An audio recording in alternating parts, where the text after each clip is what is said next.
आप देख रहे हैं TNB। व्हाट्सएप कंपनी पिछले कई महीनों से लंबे विवाद में चल रहा है और ये विवाद का कारण है प्राइवेसी पॉलिसी। जी हाँ, प्राइवेसी पॉलिसी को लेकर व्हाट्सएप ऐप पिछले कई महीनों से विवादों में घिरा हुआ है। व्हाट्सएप ने शुक्रवार को दिल्ली हाईकोर्ट से बताया कि उसने नई प्राइवेसी पॉलिसी को फिलहाल स्वैच्छिक रोक लगाई है। व्हाट्सएप ने दिल्ली हाईकोर्ट को कहा कि जब तक डेटा प्रोटेक्शन बिल लागू नहीं किया जाता तब तक वो अपनी क्षमता को सीमित नहीं करेगा। कंपनी ने कहा कि हमारे मामले में कोई रेगुलेटर बॉडी नहीं है, इसलिए सरकार ही फैसला करेगी। इसलिए हमने कहा है कि हम कुछ समय के लिए इसे लागू नहीं करेंगे।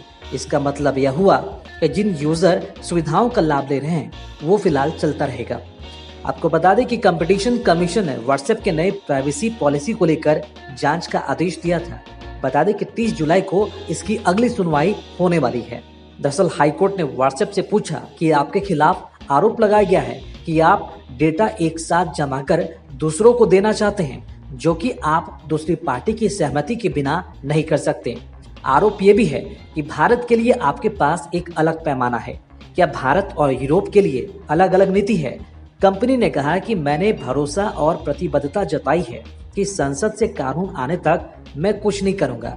यदि संसद मुझे भारत के लिए एक अलग नीति बनाने की अनुमति देती है तो हम उसे भी बना देंगे। अगर ऐसा नहीं होता है तो मैं इस पर विचार करूंगा।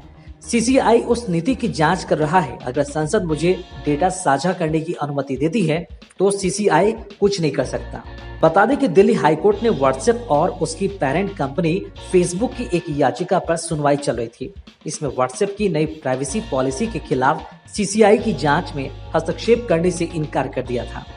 दरअसल 23 जून को दिल्ली हाईकोर्ट ने व्हाट्सएप की नई प्राइवेसी पॉलिसी की जांच के सिलसिले में फेसबुक और मैसेजिंग ऐप से कुछ सूचना मांगने वाले CCI के नोटिस पर रोक लगाने से इनकार कर दिया था। खबरों में फिलहाल इतना ही। देश और दुनिया की ताज़ा अपडेट्स के लिए लॉगिन करें www.thenationalbulletin.in पर।